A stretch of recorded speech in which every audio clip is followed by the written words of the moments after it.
അന്തൻ ഇപ്പോൾ ഈ ശങ്കുടിദാസ് ചൂണ്ടിക്കാണിച്ചൊരു കാര്യം, എത്ര സ്വർണ്ണമാണ് ഈ വാതിൽ നിന്ന് എക്സ്ട്രാക്ട് ചെയ്തത് എന്നത് സംബന്ധിച്ച് അതിന്റെ ഒറിജിനൽ എവിടെയാണ് എന്നുള്ളതാണ് യഥാർത്ഥ ചോദ്യം. അതെ, അതിനകത്ത് വാതിലിൻ്റെ കാര്യത്തിൽ ഇവർക്ക് ഒരു സംശയവുമില്ല. കാരണം വാതിൽ കൊണ്ടുവന്നു, അത് സ്വർണം പൂശി കൊടുത്തു, 321 ഗ്രാം സ്വർണം പൂശി കൊടുത്തു എന്നാണ് പറയുന്നത്. ബാക്കി ഫ്രെയിം കൊടുക്കുമ്പോഴും അത് ഉരുക്കാനുള്ള സംവിധാനം ഇവിടെ ഇല്ല, അതിനകത്ത് സ്വർണ്ണത്തിൻ്റെ അംശം ഉണ്ടെന്ന് പറയുന്നു. ദ്വാരപാലക ശില്പങ്ങൾ കൊടുക്കുമ്പോഴും അതിനകത്ത് സ്വർണ്ണത്തിന്റെ അംശം കൊണ്ട് ഇത് നമുക്ക് എക്സ്ട്രാക്ട് ചെയ്യാൻ സംവിധാനം ഇല്ല എന്ന് ആദ്യം പറയുന്നു. പിന്നീട് അവർ ചെയ്യുകയും ചെയ്യുന്നുണ്ട്. പക്ഷെ വാതിലിന്റെ കാര്യത്തിൽ സംശയമില്ല, അവിടെ കറക്റ്റാണ്.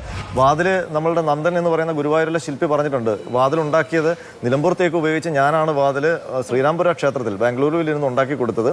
അതിനുശേഷം ഹൈദരാബാദിൽ പോയി അതിൽ കോപ്പർ പ്ലേറ്റ് ചെയ്തു, അതാണ് ചെന്നൈയിൽ കൊണ്ടുവന്നിട്ട് ഗോൾഡ് പ്ലേറ്റ് ചെയ്തതാണ്. അപ്പോൾ അത് കറക്റ്റാണ്. അപ്പോൾ അവർക്ക് കിട്ടിയിരിക്കുന്നത് നിലമ്പൂർ തേക്കിൽ ഗോൾഡ് പതിപ്പിച്ച ചെമ്പ് പതിപ്പിച്ച സാധനമാണ്. അപ്പോൾ ഇവർ കൊടുത്തുവിട്ട ഒറിജിനൽ വാതിൽ എവിടെ പോയി എന്നുള്ള കാര്യം പറയുന്നില്ല, ഈ ഉത്തരവിലും പറയുന്നില്ല. അതേസമയം ഡോറ് കൊടുക്കാനുള്ള ഉത്തരവുണ്ട്, ചെമ്പെന്ന പേരിൽ ഡോറ് ഇവർക്ക് കൊടുത്തയക്കാനുള്ള ഉത്തരവ് ദേവസ്വം കമ്മീഷൻ ഇട്ടിട്ടുണ്ട്.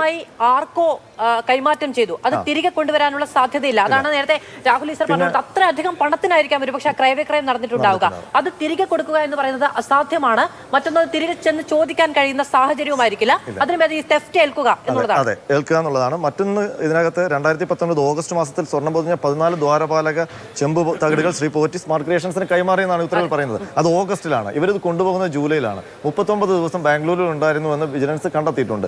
അപ്പോൾ ഈ കൊണ്ടുചെന്ന് കൊടുത്തത് ഈ ശബരിമലയിൽ നിന്ന് കൊണ്ടുപോയ ചെമ്പ് തന്നെയാണോ, അല്ലെങ്കിൽ ആ ദ്വാരപാലക ശില്പങ്ങളിലെ അത് തന്നെയാണോ, അതോ മോൾഡെടുത്താണോ കൊണ്ടുപോയതെന്നുള്ള കാര്യം വ്യക്തമാകുന്നില്ല. ഏതായാലും ഇത് സംബന്ധിച്ച് നമുക്കൊരു കാര്യം വ്യക്തമാണ്, ഇതിനകത്ത് വലിയ അന്വേഷണത്തിലേക്ക് പോകാൻ കോടതി തീരുമാനിച്ചിരിക്കുന്നത് ഇത്തരം ചില ദുരൂഹതകൾ ഇതിൽ അവശേഷിക്കുന്നത് കൊണ്ടാണെന്നാണ് നമുക്ക് മനസ്സിലാക്കാൻ കഴിയുന്നത്. കാരണം വാതിലും ദ്വാരപാലക ശില്പങ്ങളുടെ കാര്യത്തിലും ഇപ്പോഴും വലിയ ദുരൂഹത ഇതിനകത്ത് നിലനിൽക്കുകയാണ്. ശരി.